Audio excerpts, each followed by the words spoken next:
and welcome to episode 3 of Leadership Conversations with Krishna. And today is a topic that is really close to my heart, right? It is talking about the US India partnership and, more importantly, the economic aspect of the US India partnership. And I'm pleased to have with me my guest, Dr. Purnima Voria, who is the CEO and founder of the National US India Chamber of Commerce and the recently launched Northwest US India Chamber of Commerce. Welcome, Dr. Purnima. Thank you very much for having me. First things first, and I think the thing that excites all of us here in the US is Prime Minister Modi's upcoming visit to the US at the invitation of President Donald Trump. Now, from your perspective, how big of an occasion is this?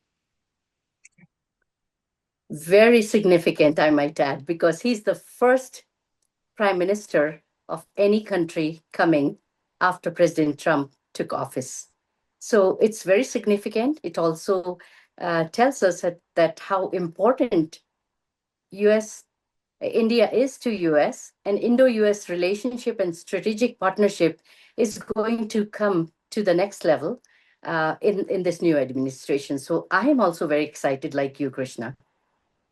No, absolutely. And there were also reports that said that immediately after President Trump won the election, Prime Minister Modi was one of the first 3 to 4 world leaders who actually spoke on the phone to him, right? And That is it true. shows such a significant importance of the relationship. India is in the global map right now. So I concur with you on that. This visit will also mark Modi ji's first bilateral engagement with President Donald Trump in his re election. And it underscores the commitment of both the nations, deepening their comprehensive global strategic partnership. If you remember in Howdy Modi in Houston, where 50,000 Indians were there, and Prime Minister spoke very well. And I think their synergy or their relationship is so personal that our Prime Minister normally does not say that "Ab ki baar Modi Sarkar," and that is a compliment to President Trump. And I think that cemented their friendship in a very significant way. No, that's a very important point, right? And in diplomacy, what I see is personal chemistry plays a very important role, right? And I think Prime Minister Modi has that ability to connect with people. So, how do you see personal chemistry playing a role in diplomacy? I think chemistry will make a big difference when people are comfortable with each other, when they are friendly with each other. They are able to discuss very difficult topics as well. And believe me, this trip is not going to just be a very friendly visit, but I think there is another challenge that will come with it, which is give and take. I think there will be a nice tug of war between the two, and they are going to continue to uh, take more or give less. And but the real reason for that is that we have very good economic partnership, 118 billion in 2023 and 24 was the amount that we did business with both the countries. But India still maintains a surplus, so by $30 billion. So if we think President Trump is not going to bring it up, I think we are mistaken. So these challenges will come, but the close relationship, close friendship, which Modi ji has with Trump, and he also invited Ivanka Trump to India, if you remember, for GES 2017. So not just with Modi, Modi ji does not just have a very friendly relationship, but also with the entire family, not just with Trump. So I think it's a win-win.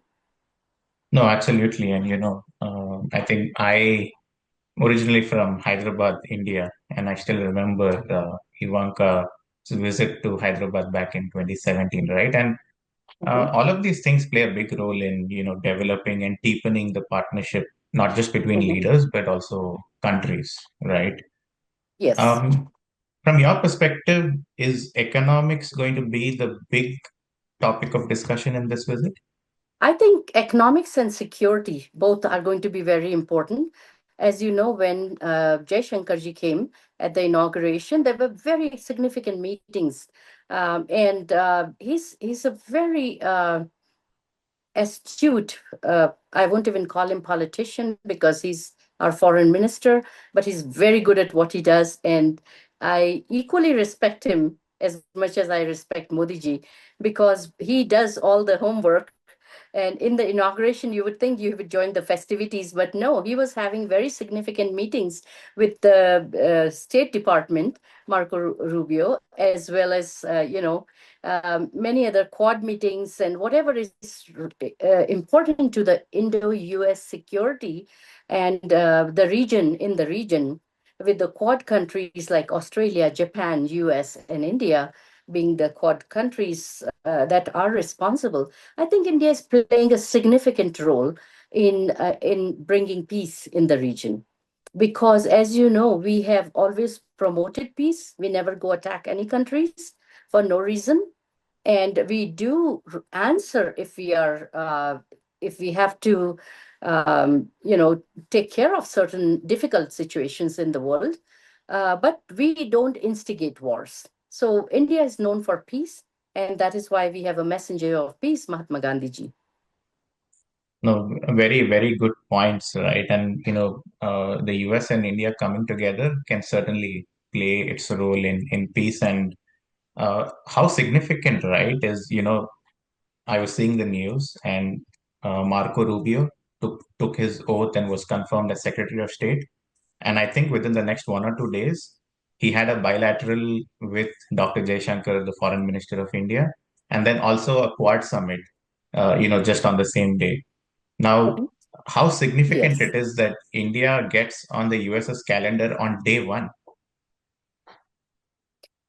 I think it is very, very significant. And if you noticed where our foreign minister was sitting, it was in the front row. That shows the respect India has earned in the world, not just United States, but across the globe. And that is a very significant, people may not think it's a big deal, but people like you and I who know India very well, this is a very big deal. That shows that India is always going to be on the table, and what India says is going to be very important. What Prime Minister Modi says to the world is going to be heard very well. Yeah, no, that's exactly the, that's a very significant point you made, right? And with all due respect to other countries, I saw that Australia and Japan's foreign minister were in the third row, right? And Dr. Jaishankar was in the first row. And then, you know, taking a bigger picture view of this, India, we're not a NATO country. Uh, we are not, on paper an ally, but still so significant and such an important strategic and economic partnership that you get the front row. That is something And that too with the greatest nation on this earth. It's absolutely. significant. Yeah. No, two big nations and democracies, Yes. Mhm. coming together. The Now, largest just and the oldest, yes. absolutely. Just switching topics, right? And coming to your own Chamber of Commerce, I'd like to understand a little bit of your own journey. How did you go about starting the National US India Chamber of Commerce? In 2004, I was in India at the invitation of the Vice President of India, who was my godfather. And in midst of talking, um, we were talking about nuclear deal that was going on in 2005, which was very significant because that started a lot of things for us.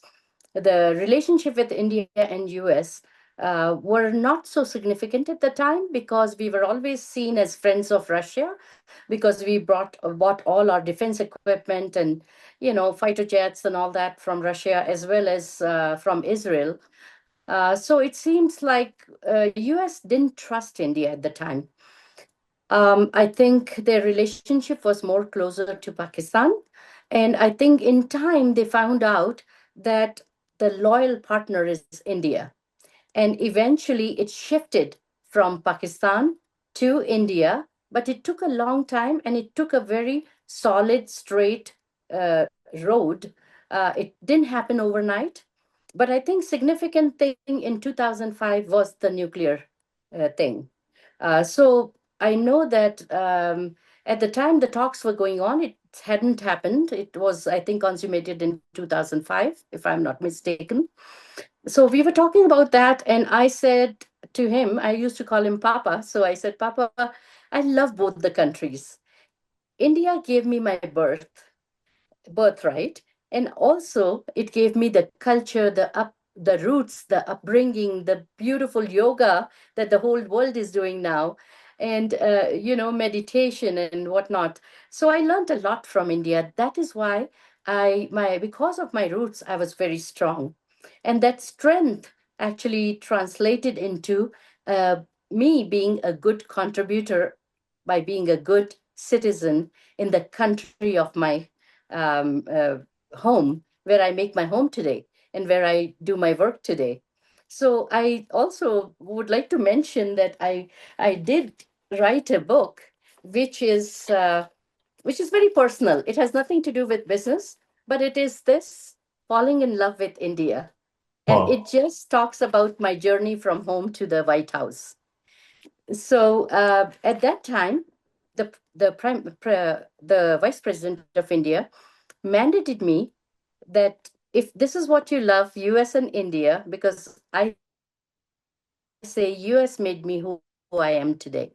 I've been here for 45 years, so I've lived more in US than in India. But equally, I have everything which is which inspires me to serve both the nations. And that is the reason I said that the only two things I know, Papa, is business and politics. And that is why I was very politically involved here as a bipartisan person running a chamber. I wanted to do two things, which is contribute for the policy makings, and that you can only do if you engage with the country's election process.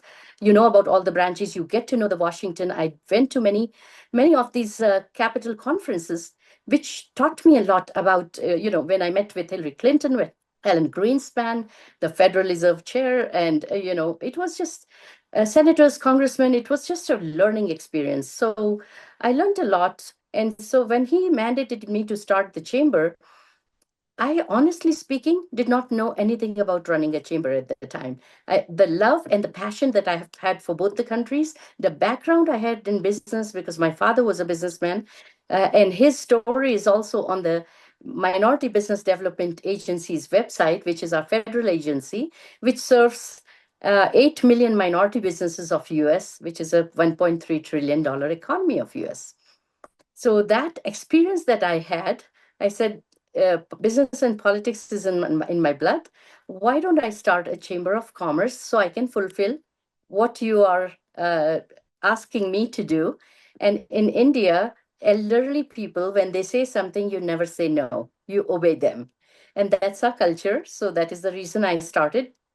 But it was very surprising that in 2005, we launched our chamber, and our first $1 million deal that I set up with India with a Colorado company was a was within the first 2 months of starting the chamber. So it was in Denver Post, and then one thing led to another, and I was always introduced to people by, oh, if you are going to embark into India markets, talk to the woman in the sari, because Purnima sometimes is misled, and uh, they it means night of full moon, but many people call me Purina catch chow, which I have to kind of say that no, I'm not accepting that.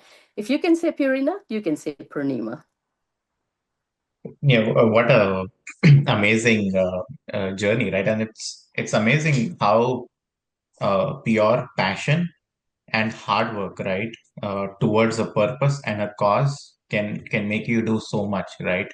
And then you were honest in admitting, right, you didn't know a lot about some of the inner workings of the politics and the diplomacy, but then I think you just followed your purpose and your values, and that really helped you. Now, just for the sake of the audience, who is the vice president that you're referring to, and I think our audience, being very international, would also love to know what's Papa in English. Yes, Daddy or Dada, whatever people want to call. But Vice President of India, his name is Bhairo Singhji Shekhawat. He hailed from Rajasthan, and I come from Rajasthan. I'm from Jaipur, which is a beautiful land of palaces.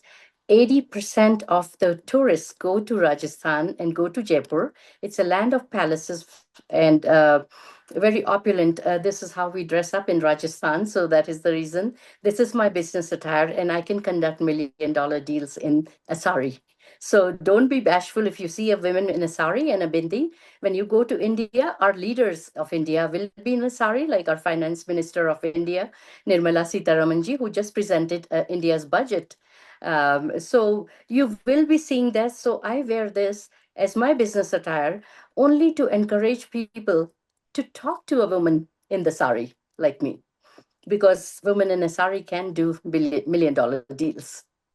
Absolutely, and it's also such a significant part of the national identity, right? The sari you talked about, and just trying to switch more locally. And I know that you recently started, the Northwest U.S. India Chamber of Commerce, and I just wanted to understand, why and how did you go about this? I think this is our 20th anniversary of National US India Chamber of Commerce. I've been familiar with the region for last 9 years, but never really thought of starting a chamber there because there was no need for it. Last year, when the consulate office opened, and I was coming more often because I do have two grandchildren and my daughter and my son-in-law there, who are significant part of Kirkland, Bellevue area. Uh, I just started meeting people. And I was at a reception by Alaska Airlines, and also another reception that was by Amazon. It was a roof at their rooftop, and I got to know a lot of people there. And when I was talking about what I do in Denver, Colorado, where is our global headquarters of NUICC is, they started saying, "We don't have an India chamber here. We really need you here." And this was the mayor of Bellevue, Miss Robinson, Mayor Robinson. And also, I had the meeting with also the Seattle mayor, uh, Mayor Farrell, and also Deputy Mayor Wong. Everybody was saying, "Come to Seattle, we'll roll out a red carpet. We want you here. You need to meet so and so, so and so, so and so." And so I started thinking that, and I asked people around, that is there an India chamber or has there been an India chamber? And everyone said, no, in the last 50 years of Northwest region's history, there has never been an India chamber. And I felt like if we come there and start a regional chamber to serve the Northwest businesses with India, I think we'll be doing a significant service to the region in economic development, job creation, US India strategic partnership, and, because the opportunities are immense in the Northwest region. So, because there was no dedicated chamber that helped businesses do business with India, of course, we have Boeings, we have Amazon, we have big names that are already doing significant business with India. But who is there for the small, medium sized enterprises or even large corporations? And we have so much assets in this region, and and from all the 9 states that we are talking about, North Dakota, South Dakota, Oregon, Wyoming, Washington, you name it, uh, opportunities are immense. Each of these have a pocket of opportunities, whether it's in minerals or agriculture. We have Washington apples that India loves so much, and now we are sending containers and containers. So I think the opportunities that people didn't see, majority of the people in the business community, I saw fear. How do we embark into India market? Is India a market for us? How do we do go with the regulations? How do we deal with the corruption in India?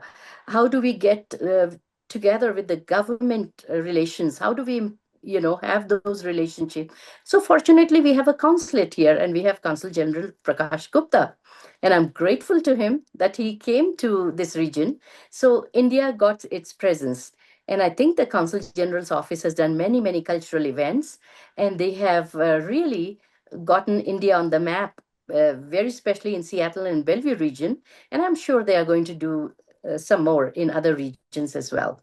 So I think once the consulate was established, I felt like now the businesses need somebody from the government to educate them, but then someone like us who knows how to do business deals, who knows how to find the right partners, do the due diligence, help them with the government regulations, help them with the policy changes in the Northwest region, so we can tweak them so that they can do business with India more more appropriately, and elected officials play a main role. So I also met with the current governor, and that was also a part of the strategy that I had. That first I come and meet all the elected officials, whether it's the senators, congressmen, business leaders, community leaders, and so forth. And I think because of getting to know them, I found out a lot of things that, oh, we have this, perhaps we can do this, or we want you here. The Bellevue was struggling to get the consulate office there. And although the consul general lives in Bellevue, but his office is in Seattle, I wanted to do both. I felt like I have to be open to doing business with everyone, and on the whole region, the whole 9 states of Northwest region is who we want to show the opportunities with India. So that was the reason why we decided that we are going to start with Bellevue, and so we did a soft launch in Bellevue in November. And thank you to the Bellevue Chamber of Commerce.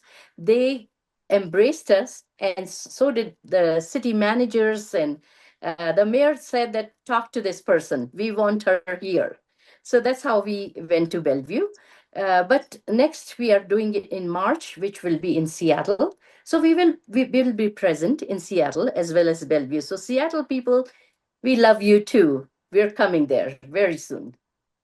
Yeah, such a beautiful coming together of the ecosystem in Washington State, Seattle, and Bellevue, right? And, I've also felt the same, in my limited understanding of the business and political ecosystem here. And having now been a resident of Seattle for almost 3 years now, I do see a lot of excitement and energy to get to know India, right? And I think Mhm. having people like you there who can give them the nuances of, how you can actually make execution happen will certainly help.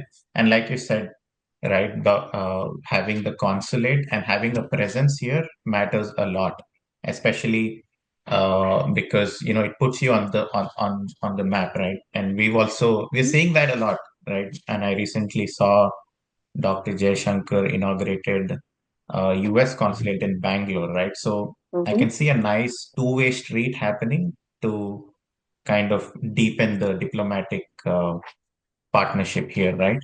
Now, Yes. Mhm. you talked about Seattle and Bellevue in your comments, right? Now, Mhm. why did you choose Bellevue over Seattle for the opening of your Chamber of Commerce? Bellevue, actually, people, this is a very strategic move, just so you know, because Bellevue is situated in such a nice pocket of the region of Washington State. They have a lot of great things, which maybe people are aware, maybe they are not. Bellevue has been very quiet, but doing a lot of things. Um, Connectivity is one of the biggest reasons, because the train, the airport, everything is very easy to connect with. You can see Seattle right now with 50,000 uh, people of Amazon have to go back to work. They have to be in the offices. Can you imagine 50,000 people on the highways? It's going to be crazy. So from the region has a lot of opportunities, and also from connectivity point of view, we felt like Bellevue is the right place for us. So my motivation really stemmed from recognizing the region. And also, if you have noticed, Amazon has moved their offices there. Microsoft already has their presence there. But there are many other things that are very significant to Bellevue region. And I think it's only going to grow from here. No, the great points. And, I've been part of the startup ecosystem for about 6 to 8 months now, right? And Mhm, I've seen that the city of Bellevue and even some of the other East Side cities, right, are very mhm, focused on promoting business and also encouraging startups. And there is, something called Startup 4 to 5, based out of the East Side, but Bellevue mhm. plays a significant role. Have you got a lot of support from, the mayor? You mentioned the Chamber of Commerce. Can you talk a little bit in detail about what kind of support and what kind of encouragement you got to help you?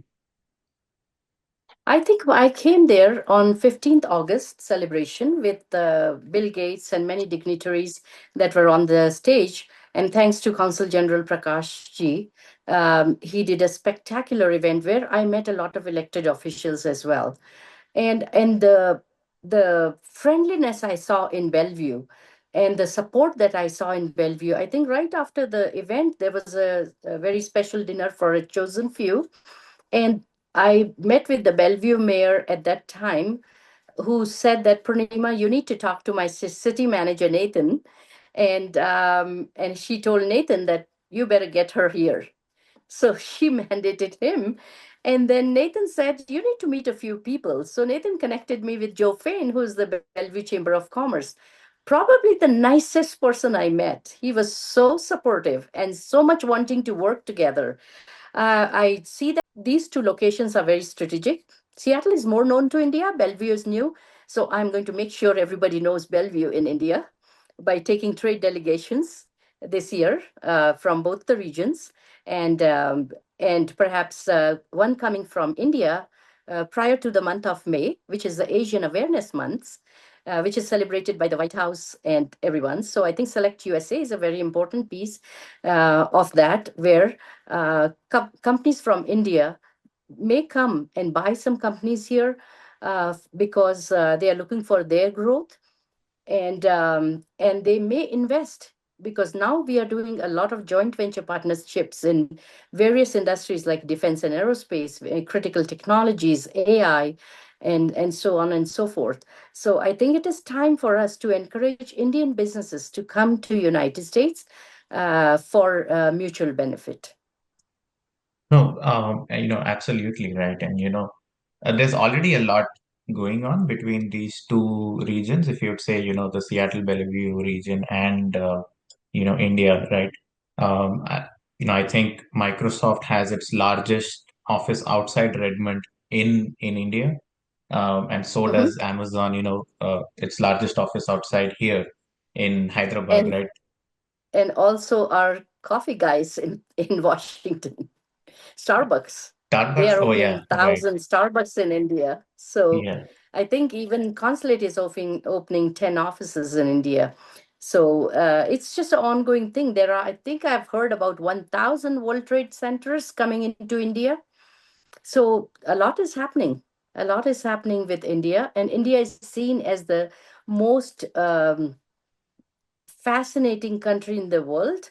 Of course, we do have challenges in India too to do business with India, but that is the reason the chamber is there to help them navigate those challenges, do the due diligence, find the right partners, introduce them to the government and business leaders there. And one more thing which is very important that I would like to point out is where our chamber can be helpful is because when people go to India, they don't know we are not transactional. We are relational. So you have to build relationship with India. You have to build relationship with our chamber, because we are the ones who find out from the business community if this business is in good standing. Here we have our state. State Department, which is Economic Development, and Secretary of State websites, where we can look and we can find out who is the right person to do business with. So, but in India, it's the business community is what you ask. For example, if I have to find a good partner, I'm going to go and ask. I used to go and ask my father, what do you think of this businessman, even as a 10-year-old? And he would say, it's better to avoid this. This guy promises a lot, but he does not pay up in time. So these kind of things you only know from the business community. Or they may say very good things. They'll say, oh, yes, you must do business with this person, because they are very well known in the region. They are in business for so many years. They pay on time. They have a good standing in the business community. So those things are very, very important. And you have to know, you can't just hire a consulting company in India, because you don't know if they are working for you or if they are working for the Indian partner or the Indian company. And with the corruption as a challenge, you always have to look out. And we take care of businesses in the United States, and we make sure that they have good experiences with India and do not fall into the trap of, going around. But the one thing I have noticed is, like I said, we are very transactional. If I want to do business with you, we'll sit down, we'll talk. If it works, I'll say, okay, sign this contract. And you'll sign it, I'll sign it, and deal is done.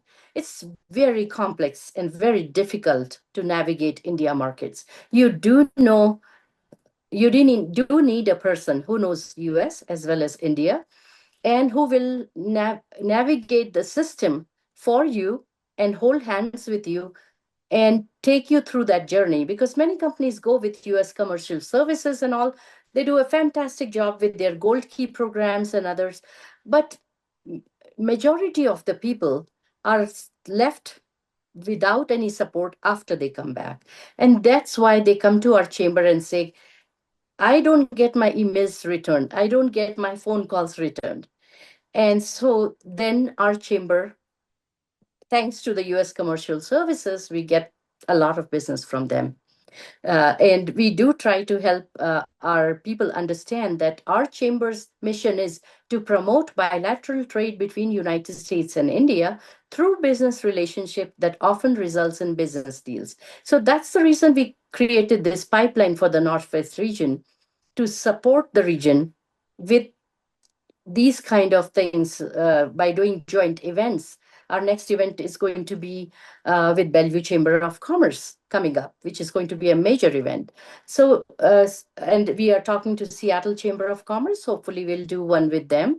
And I think that would be a very good start to give them the knowledge and help them understand that first comes relationship. When you trust someone, business always follows. But most of the time when people go to India, they go with a contract, and the people in India are actually asking them, oh, so your family is here. I send a car so they can see New Delhi, or they can go to Agra. And the person is only stuck with that contract. And people in India say, I don't want to do business with you. I don't even know you. I don't know your family. Here we are very private about our family. But in India, people like to know about your family. They want to know who you are, and they want to know what your passions are. And they also want you to go visit India, and they'll provide you a car and a driver. So you're safe instead of taking Ubers. So that relationship gives you a lot of fringe benefits. So I think India is a great country to do business with. And of course, whatever the challenges are, we are right here to support you and take care of you. No, some really significant nuances, right? If I would say so. And, especially I love the points about the relationship and how, building relationship beyond just business is so important for Indians, right? And that is something a lot of people watching this would, like to follow, right? And it seems that you've learned a lot of these traits very early on in your life through your father, and then, him managing his business and then growing it, right? Now, we talked a lot about Seattle, Bellevue, right? And in a way, Mhm, when I look back, I am also a product mhm, of the Washington India relationship, because I used to work for Boeing India, right? And although it's a very national company, but it also has a very Yes. significant Everett, Renton presence, right? Which is Washington State. And a big Which reason of me, where most of the Indians are exactly, in yeah. Tacoma area, and yes. And a big reason of me choosing Seattle to study was because of my, understanding of Washington through Boeing, right? But this brings me to my next topic, right? A lot of people think Northwest is just Seattle, just Bellevue, maybe Everett. But then, and I know, you're looking at a region beyond that. States like Alaska, Oregon, Wyoming, Nebraska, Idaho, Montana, South Dakota, and North Dakota, right? Hmm. How do you see these other 8 or 9 states also contributing to the US-India partnership? I think let me start by talking about these states a little bit, what the opportunities are there, so that they also understand that India is a market for them. And the entering India markets is going to be significant for Northwest region, for their economic development, for their growth, for their economy and job creation. Washington's strength as a global leader, as we know already, is in aerospace, trade, technology, home to giants like Amazon, as you mentioned, and Microsoft and Boeing. The state is a hub for innovative and advanced manufacturing. That is why people are always looking at Washington as a business opportunity.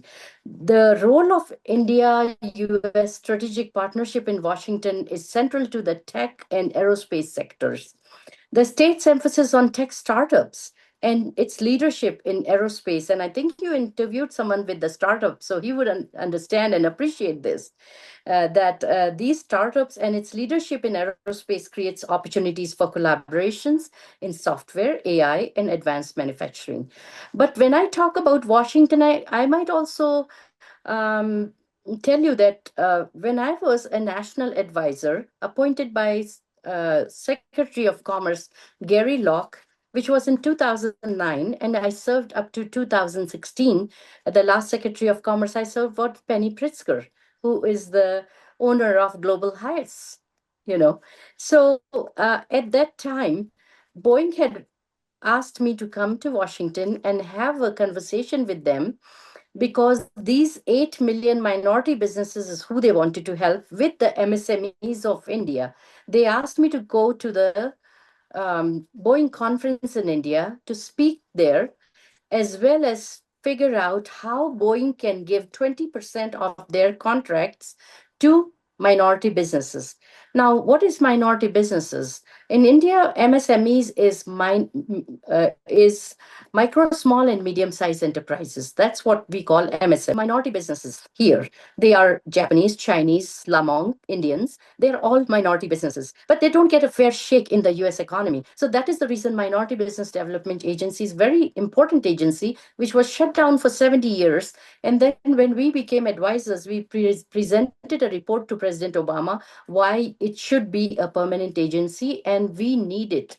SBA does most of the things and they serve everyone, but we needed a dedicated minority agency, federal agency that is dedicated to minorities because they don't have access to capital. They don't have the networking opportunities that the others do, the big companies do. So it was a very important report that we gave to President Obama.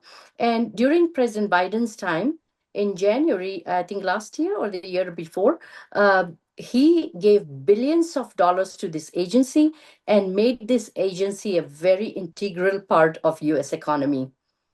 So it has been declared as a permanent agency with billions of dollars. So small and medium-sized businesses, I tell you, look for MBDA opportunities. There are billions and billions that they are giving to minorities in form of grants, in form of access to capital, and so forth. So Boeing wants to help uh, both the country minority businesses by connecting them together so Boeing can buy things from them if they produce that. And so minority business here can partner with a MSME in India and say that, okay, I need so many nuts and bolts, or the people here can say that, okay, we are into electric business, we can supply you this. So both can do two-way business with the support of major corporations like Boeing. And I think it's a very, very important step, because all the small businesses is the backbone of United States as well as India. Absolutely right. And, small businesses have to thrive for the, Yes. the larger growth of, the GDP and the economy. And, while you were telling me all this, it made me realize something, right? And then you mentioned Obama administration, you mentioned Biden administration, and then in between we obviously had Trump 1.0, and now we have Trump 2.0. And then you set up the whole office during the Bush administration, right? George Bush's administration.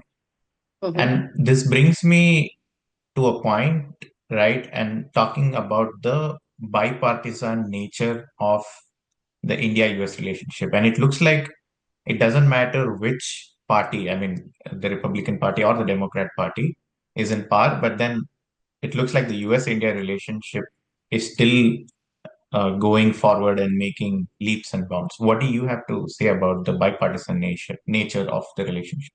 I think the biggest example of that is when Raja Krishnamurthy worked on the nuclear deal. And when the nuclear deal happened, it cannot happen just by one party or the other. That is the biggest example of bipartisan leadership that took place. I think in Trump administration, with Republicans in power in both the Senate as well as the Congress, I think this is going to go a little bit faster than anticipated. And I'm very optimistic with US India business now more than ever. When I started the chamber in 2005, nobody was talking India. There was a fear in the business community where people were saying, "Oh, India outsourcing, India taking our jobs away, bad India." All the back end office of Wells Fargo was in India. So I was seeing business fear in the business community. So I started meeting with senators, congressmen, business leaders, like I said, and I told them about the opportunities with India, where people saw fear. I saw opportunity. I think it is very, very important to understand and know that we should not fear India.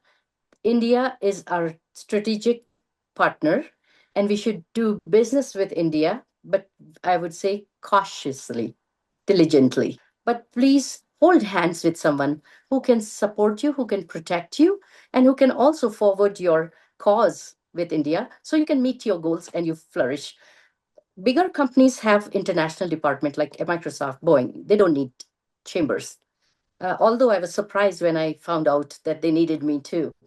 But I think the most important thing for the small guys is to have someone like a chamber supporting them and handholding them, because they don't have the bandwidth of having the funds in their bank to go and make mistakes and learn from it. They can't do it 5 times. They have to do it in one time. I've had companies that called me from the airport and said, "This is my fifth trip to India." They are very hospitable. They feed us, they go around with us. They are such good people. But guess what? They didn't sign on the dotted line. I said, "I would not let you go to India for the fifth time. You're at the airport, so by all means, catch the flight. But if you come back without signature, please come and talk to me. I will do this at no cost for you, but I'll make sure that they sign if it is a legit deal." So many times I have helped companies. And as a chamber, we are a fee for service organization, but I have done so much of work all because of my passion with India and my passion to have businesses in US succeed with India. So we have a good image, we have a good name, and people love India. And I think in the last few years of my life, whatever is left, I want to continue to nurture that people love India. Of course, everybody loves the United States. Everybody wants to come here. This is a land of opportunity. And I think am again going to say I'm grateful to United States because India gave me birth, but United States made me who I am. Anyone who has a passion, who has a drive to work hard, can do anything in this country and succeed because our leaders support us, our businesses support us, and no one discriminates us in that way. If I want to go talk to my senator, I will get the FaceTime. I've been on governor's advisory council. I've been on mayor's advisory council for several years because they would say that you guys come here, make money, and send to India. And what do you contribute to this economy, or what do you contribute to this country? And it got me thinking, and that is the reason I became an all-rounder, because I felt like, no, I must contribute to the country I live in. And when I did take oath, when I took my oath in Washington, D.C., I had two tears fall down because I had to take an oath of serving only the United States of America. So that was the most challenging time for me because I want to serve both the nations. Yeah, and I think you are in this role, right? And we need more people like you, and everybody can play their own very small role in both the countries to enhance this relationship, right? And no wonder people call it the defining relationship of the 21st century, right? And that brings Exactly. me to the closing part of my show. And you've achieved a lot in terms of setting up this chamber of commerce, right?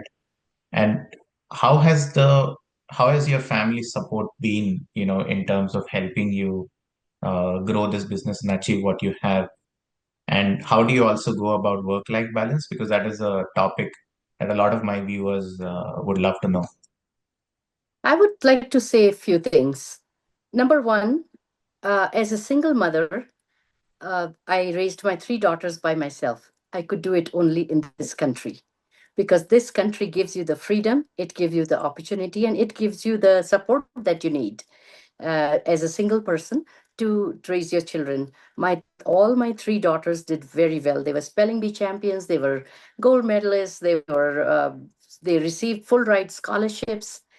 Not one, but all three, $200,000 each, which saved me a lot of money.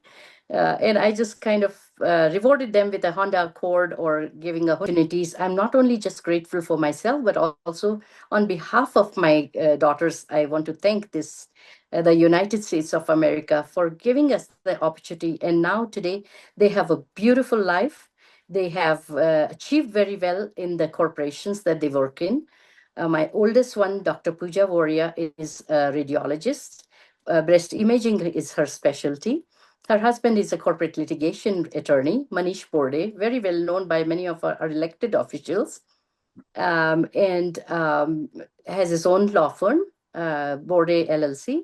And my middle daughter works for our new energy secretary that just got nominated by President Trump, Liberty Energy CEO.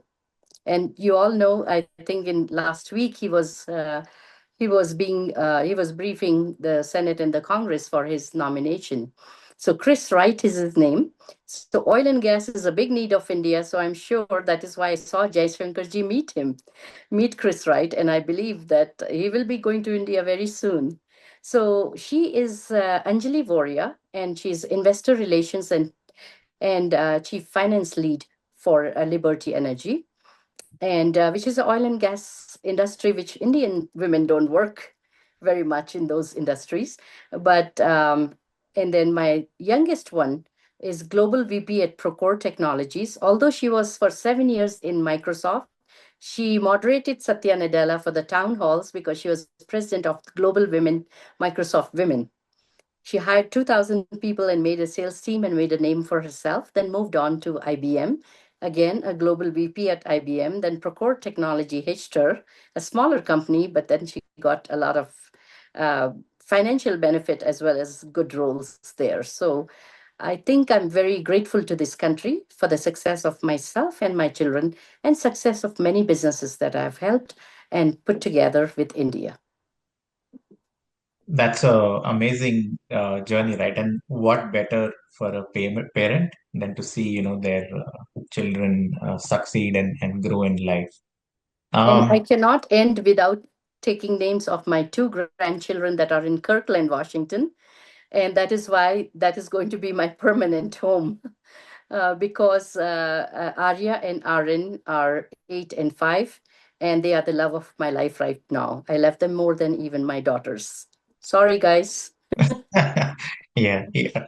And with that, I think we come to the end of our podcast, but it was a fascinating chat, Dr. Purnima. And February is going to be a month, I think, to remember with the upcoming visit of Prime Minister Modi to the US.